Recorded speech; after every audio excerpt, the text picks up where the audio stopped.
It works? Okay.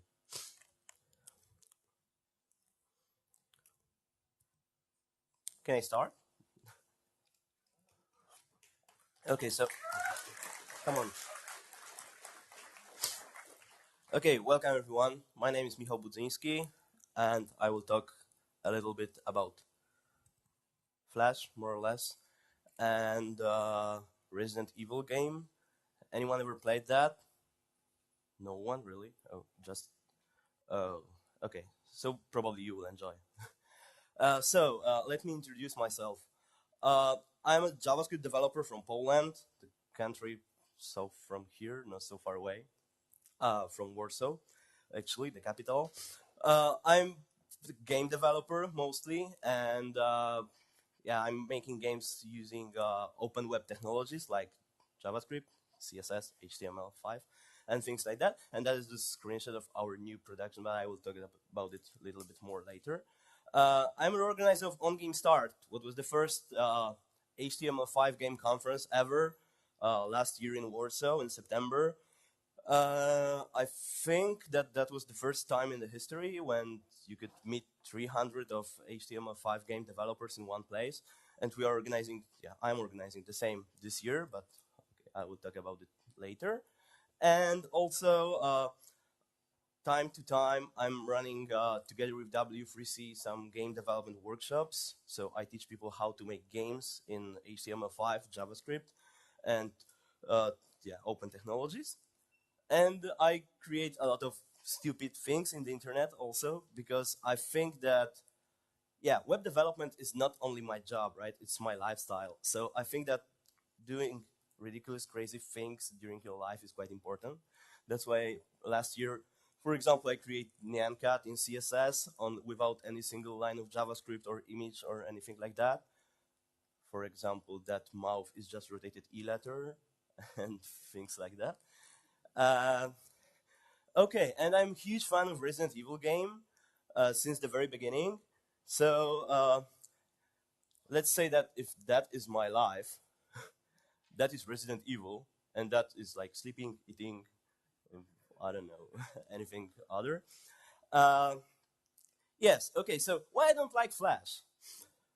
Yeah, besides I'm an HTML5 developer, so that's the main reason probably. But from the user point of view, actually, I think that users don't really care about the technology. They want to play games or use an application or whatever, and they don't really, uh, you know, think about if it's written in C, Java, JavaScript, whatever. And but I think that yeah, as a web user, regular web user, I hate the moments when my MacBook, for example, transforms into a helicopter and tries to fly because of my graphic card or of my CPU.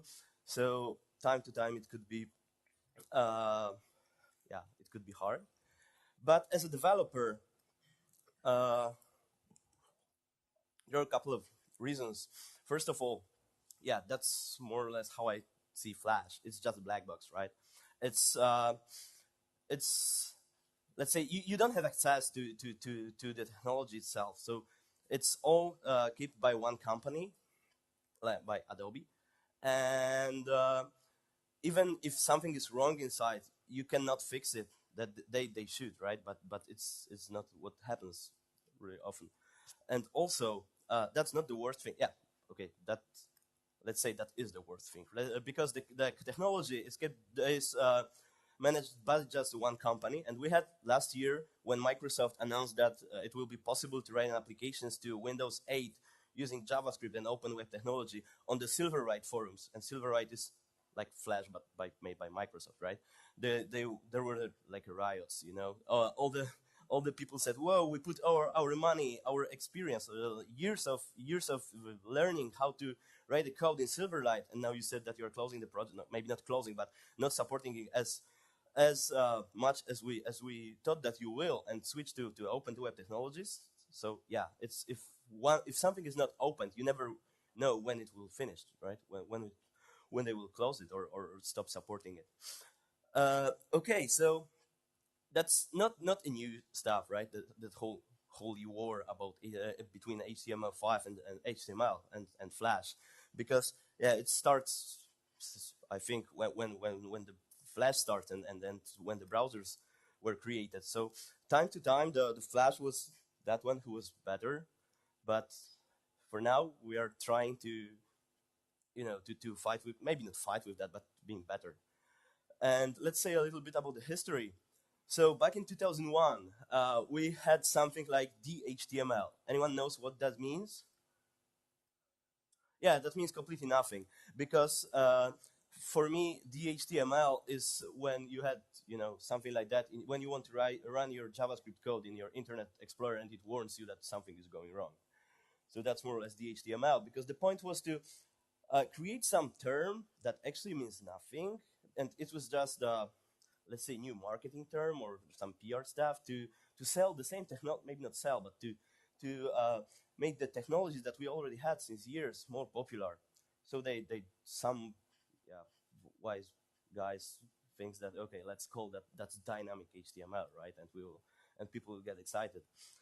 And after that, we had another milestone in our JavaScript history, and it was called Ajax. You know what Ajax means?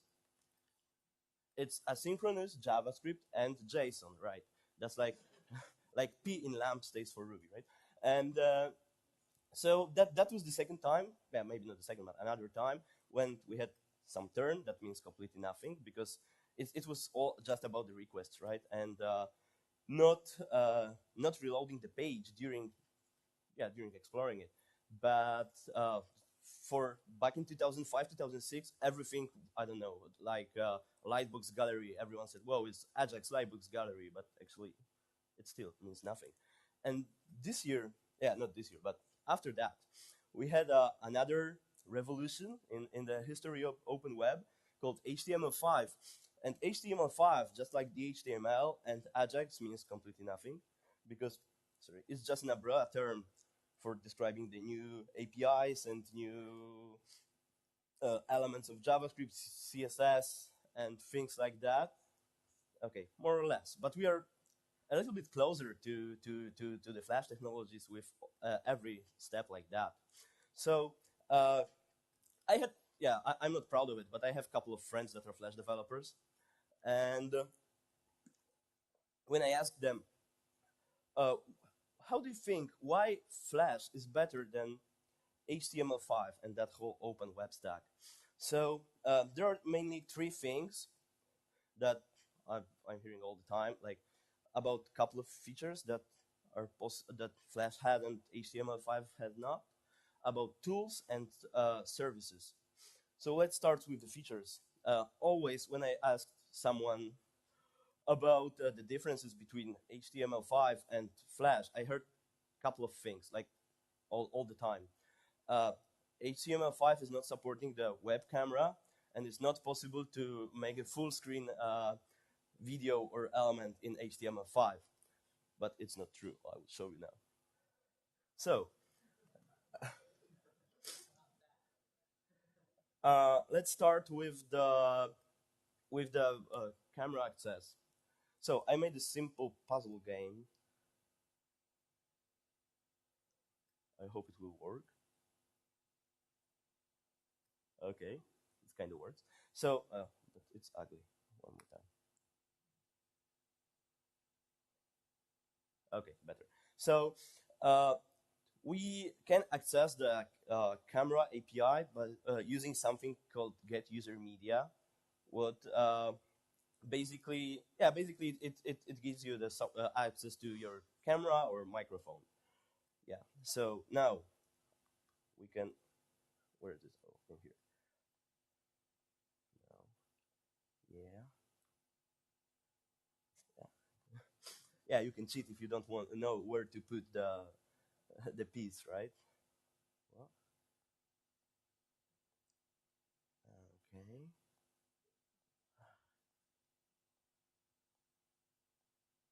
Yeah, really complicated, isn't it? Whoa, yeah.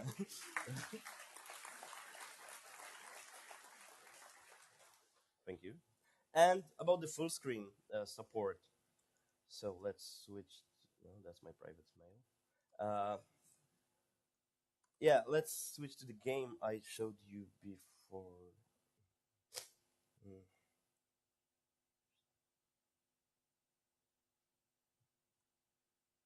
okay, something is wrong, and I have no idea why.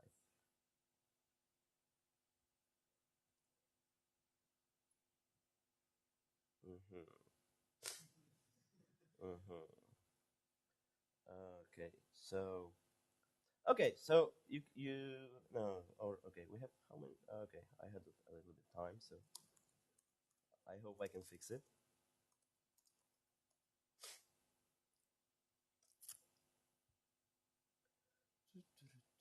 Where's that bomb? Yeah. Oh yeah, everything is clear now. Not in here.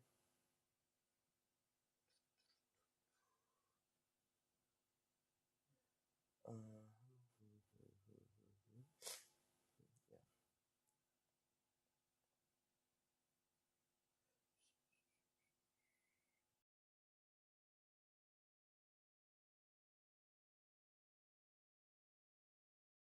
Okay. Oh yeah, everything is clear now. I don't know why it's like that. Okay, so we have a game, more or less. Uh, that is the game I'm working on together with one of the best pixel artist studio ever. And yeah, we have an access to the. Oh, sorry, it's in Polish, but I think you you can see that we have an access to the context menu from the JavaScript, so we can put some additional position in the menu, some option, and we can attach the event listener like to the every other object, and we can display banana in full screen. Yeah, and it works great, isn't it? Yeah, I can show you one simple. Every anyone knows Bomberman? Yeah. Okay. So it's more or less like that. It's we are focusing on mobile, on mostly on tablets. So there's some button. There will be a joystick in here, something like that. So that is more or less Bomberman, but you're controlling a monkey and trying to eat all the bananas. So yeah, simple as hell, right? But sometimes it's not so easy. So you can make a poo and it will explode like in Bomberman. Oh, it should. That's the bomb part that I um, commented just before. But okay, you should trust me that it works. Okay, so uh, that were more or less uh, that two features. Okay, and I also the third popular uh, thing about HTML and Flash is that it's not possible to connect two browsers together without the server. And since I'm a front-end developer, so actually I don't really want to have anything in common with server side. It's yeah, I just don't like it. I used to write some things like PHP or Python, but not now. And we had some simple library made by Jerome Etienne, the guy who will talk. He had the last talk. Oh, he's over there. Okay, yeah. What he implements in here is the same API as WebSockets has, but you just have to include some library and put easy in here. And so it's basically not connecting the browsers, without the server. But as a front end developer, you don't have to think about the server because it uses, as far as I remember, Google App Engine. Am I right? Okay, there are two backends. Okay, so and and in the constructor you provide some string, and if you send some message to the socket, it will be broadcasted to all the browsers that are connected with the same string in here. So simply as hell, and really okay, really great to make fast prototypes of your games or applications or things like that. But still, it's not a real peer-to-peer connection, right? But we have something called WebRTC, what is runtime something. Okay, whatever. But it will become a part of the standard now. All the browser vendors are working together on creating something like this. So in the near future, or now in the experimental builds of the browser that supports WebRTC, it will be possible to make like a video conference through the browser without the server. Sounds great, right? Okay, but what about the services? Yeah, that were a couple of features that are similar in both of the solutions, but what about the services? So from the game developer point of view, my biggest, let's say, pain or something, disappointment, is that Flash developers had some great portals or pages in which they can publish their own games and not only publish them, but use their API, like Multimedia API or Congregate API, to introduce micropayments or statistics for the players, or to connect their games with the social networks like Facebook, Twitter, and whatever. And yeah, actually, we had something like that, something similar now. Telefonica opened the project called Blue Via. I don't know if I pronounce it in a good way, but okay. And what it does, it's basically you can, for example, introduce, yeah, put some micropayments into your game, and all the users that had a phone in Telefonica can just pay you, without a credit card, without anything, just with their, yeah, they will charge their bill. So it's quite good idea for, and it only supports HTML5 and Java. They had JavaScript API and things like that. And we have also Polish solution for that, FlexPy, that is a really small for now, but answer for multimedia and Congregate. So it supports Flex Payments, supports payments, right? Flex Social helps you connect your game to Facebook, Twitter, and a lot of different things I don't even heard about. Flex stats that are simple statistics, and they also introduced like last week something called Flex badges, so you can make an achievement system into your game or things like that. It's really nice. It's open beta now, so anyone can try. It's flexpy.com as far as I remember.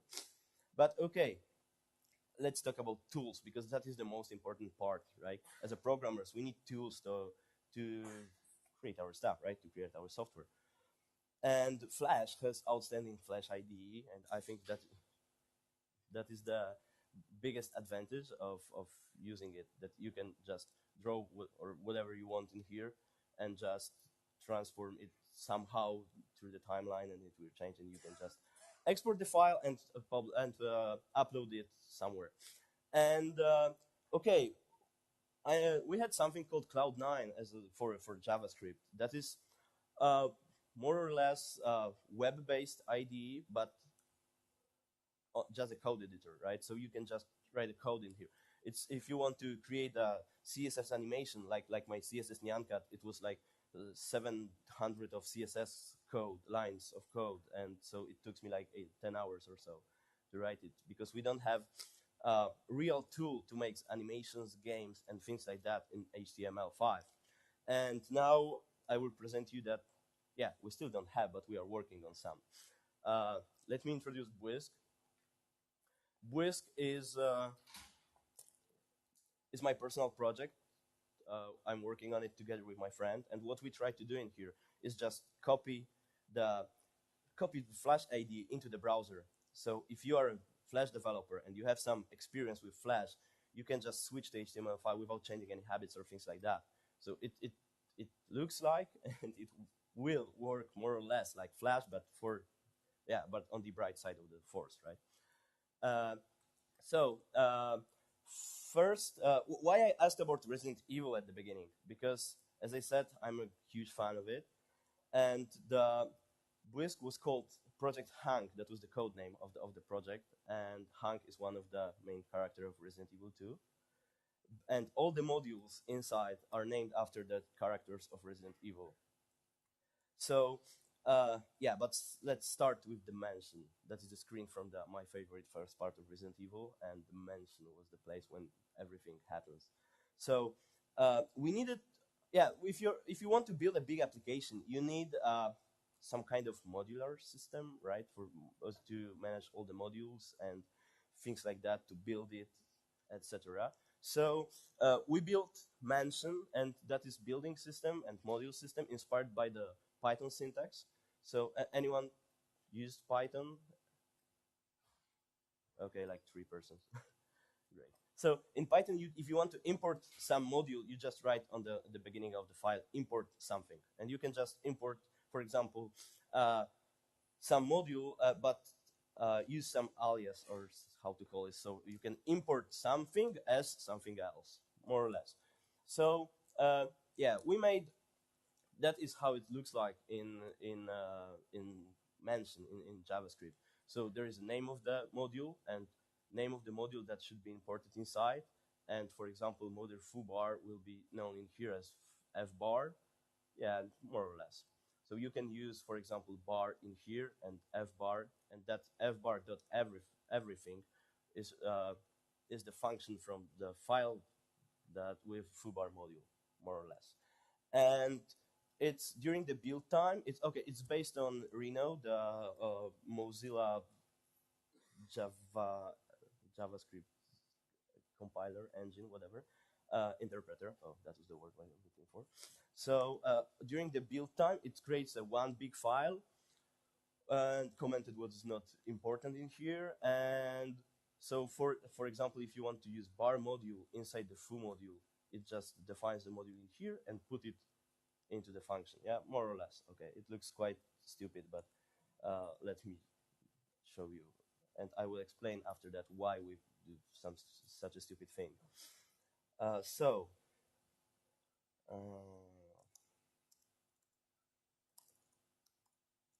web rebels. Okay, so we have.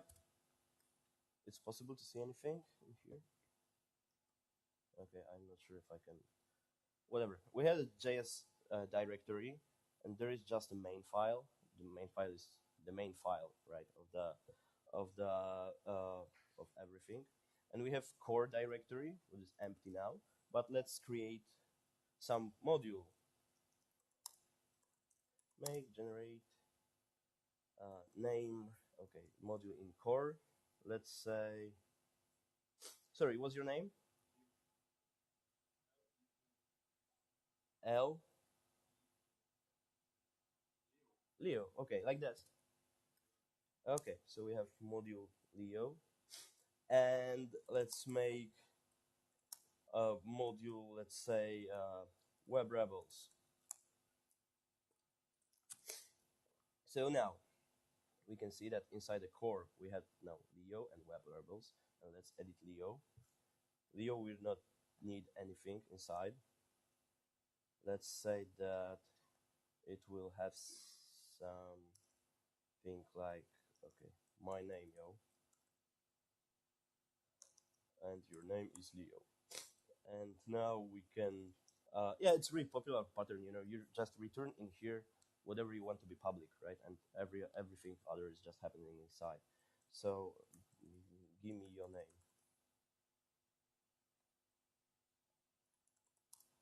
My name, okay, more or less. And now we just made it public. Yeah, so that's all for that module. And we have web rebels also. Web rebels needs Leo, and that's all it needs. Okay. And what's your name? So it will display the alert with Leo. Give me your name.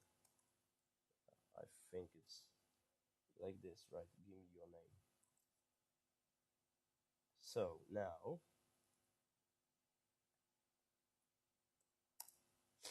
okay, and in the main module, we can just import web rebels and ask web rebels, what's your name? Okay, like this. Yeah, what's your name? And now, okay, because the problem in creating things like that is that the different modules have different dependencies, so you have to solve all of them, which module should go first and things like that. Okay, so in here we can see that I'm not sure if you're able to see anything, but yeah, we are importing the modules, add all the modules together, then resolving the dependencies, creating the file that is the cache file, because if you work on a really big application, the dependencies are not changing really often. So we try to remember the last good cache, and then creating the file, and then minimize it using Closure compiler, Google Closure compiler. So we can go now to localhost web rebels. Leo, great, right? Isn't it? So we can check the source code, and it's really small, right? And this is my phone. Okay, whatever. And so that was the main idea of, okay, so even if all the modules are at the end in the one closure, we just send the references to the modules with the functions, right? And that's because of the performance boost. We make a lot of different researches and use a lot of we tried a lot of different solutions for the modular for the building modular applications, but we decided to build our own. Also, the files after minification like that are really small, so that was one of the most important thing, the size, because yeah, we want to build a big application and we want it to run everywhere. So yeah, the load time matters. Yeah, the modules are really easy to manage because yeah, they are in separate files and things like that and have the same structure. And also we had a lot of command line helpers, like the method to generate modules, to build it, to just display the diagram of result result dependencies and things like that. But unfortunately, yeah, it's still a little bit hacky and not native for JavaScript. But if you want to, yeah, because okay, if you want to listen a little about the modules in JS Next, you should try Dave Herman's speak from last year from Brazil. I think that was the first time I ever heard of it. Okay, so yeah, more or less. And yeah, the project is open source on GitHub now, like since the last week. Not the whole Budzynski, just the mention part for now. But we are trying to open the sources like every 2 weeks or something of different parts. Okay, let's say a little about the different modules. Anyone knows who's there? Who's that? You never played the game. Oh, shame on you. Okay, that's Jill Valentine, the main character in Resident Evil 1 and 3. Come on, how could you not know that? So, Jill is the module in Budzynski responsible for the it's events, let's say, but like global events, so you can communicate between the different modules using Jill, and she can just register an event, fire an event, and unregister one. So it's really simple. Come on, guys. It's Barry. Barry helps Jill in every single part of the game. So he's like our little jQuery.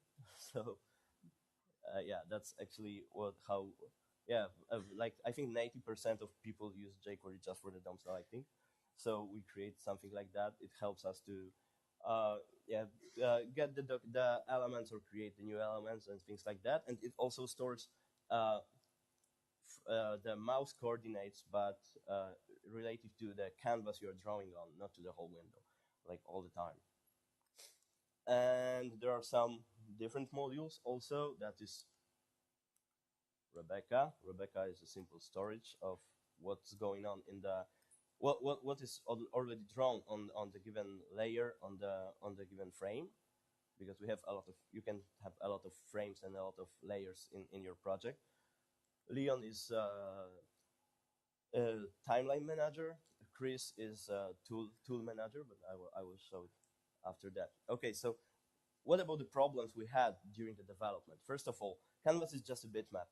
So if you want to draw something on Canvas, and for example, you draw an image on that, and you want to move the image, it's not possible because it's a bitmap, right? So you have to clear the canvas and redraw all the elements in the different positions.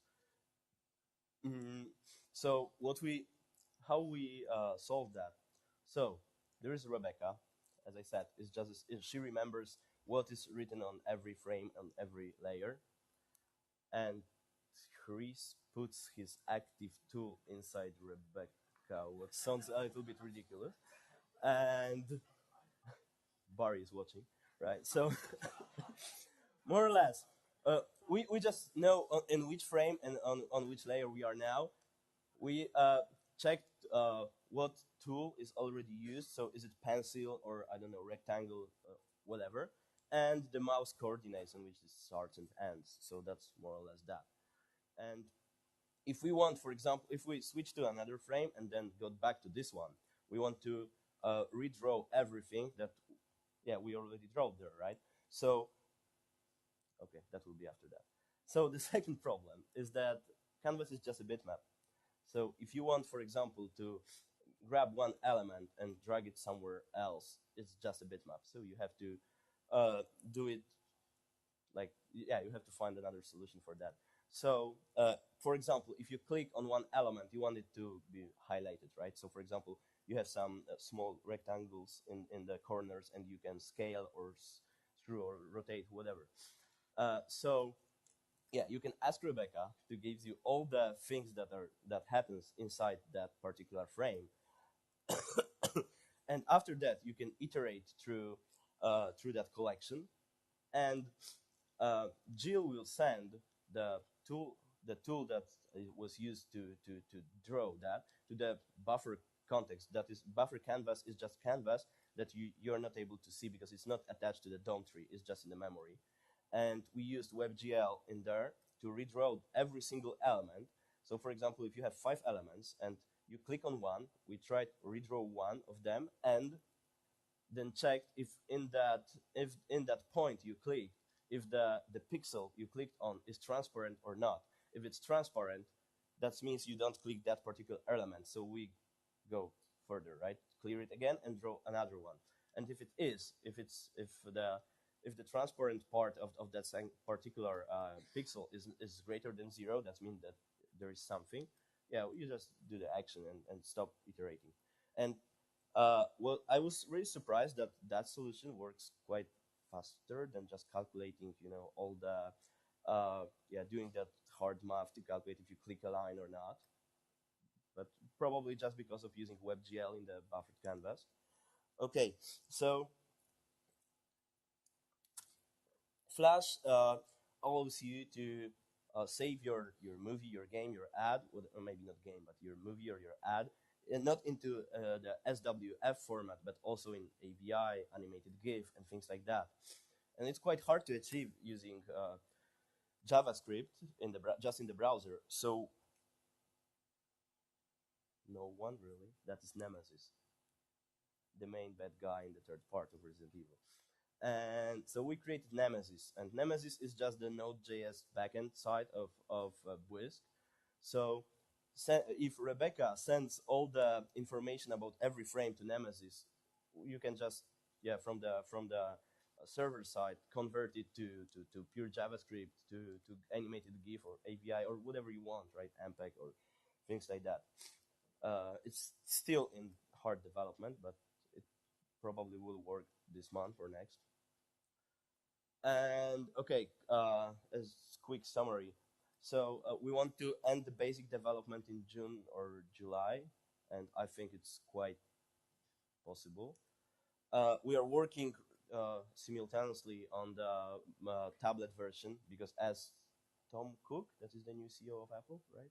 Okay, he said when they present the new Apple, that new iPad, that it's no more just a gaming thing, right? But it's also a workstation. So if you want to create your games or your ads for your clients or animations, whatever, on your tablet, you cannot run Flash on it, but you will be able to run Budzynski.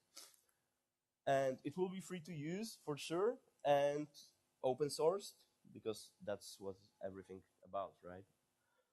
And of course, there are just a couple of us. So if anyone thinks that the project sounds reasonable and wants to help, feel free. And that is you can find more information about Budzynski on Twitter, on GitHub, or on the page.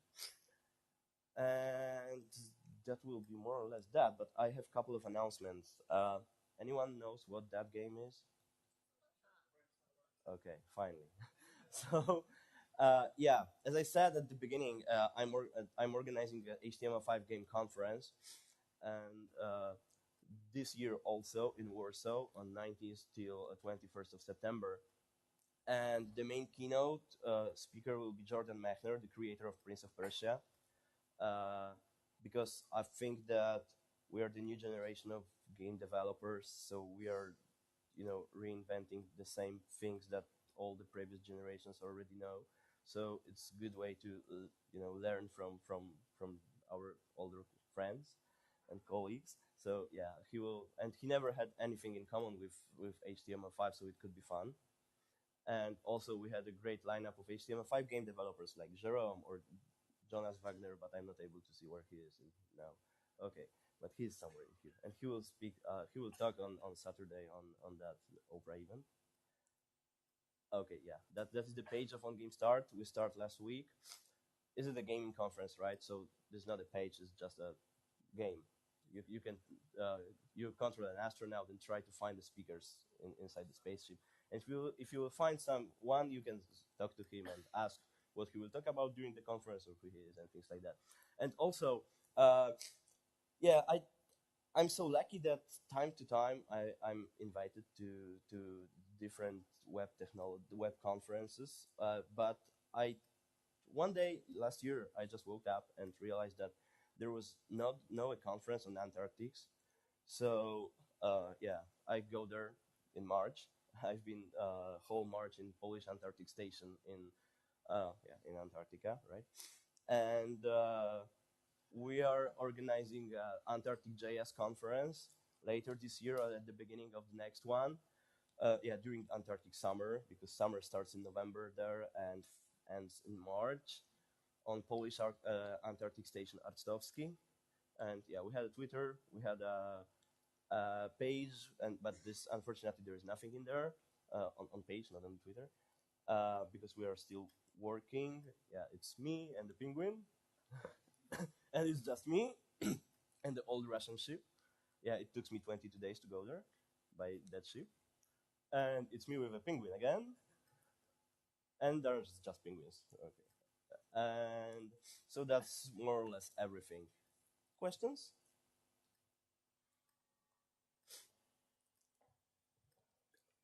Great. So one more. I have a couple of HTML5 T-shirts. Anyone? Oh, now, right?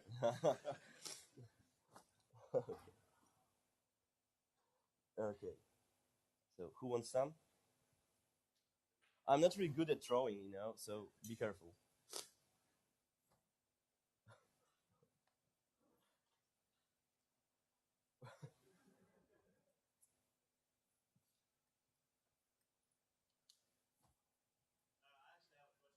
Yeah?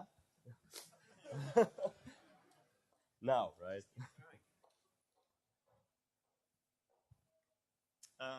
What did you use, or what did you create the mansion instead of just using lab.js or require.js or something? Yeah, because as I said, the most important thing we focused on was the size of the file, and we made a lot of research in that, and I think that was the only reasonable, way to achieve small files from the big amount of modules and things like that.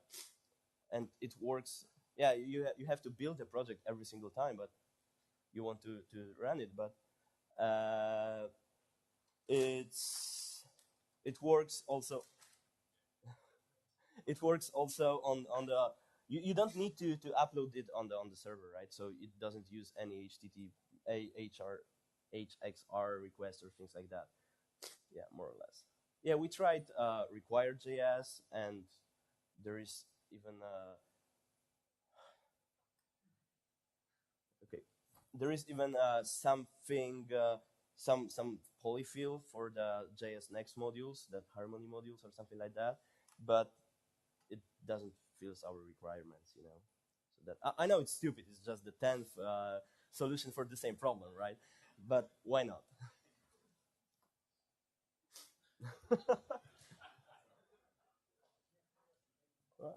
Okay.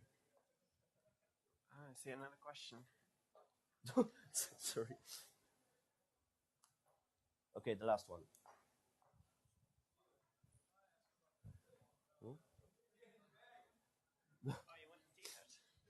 Okay. As I said, I'm not really good at drawing things. Okay, thank you.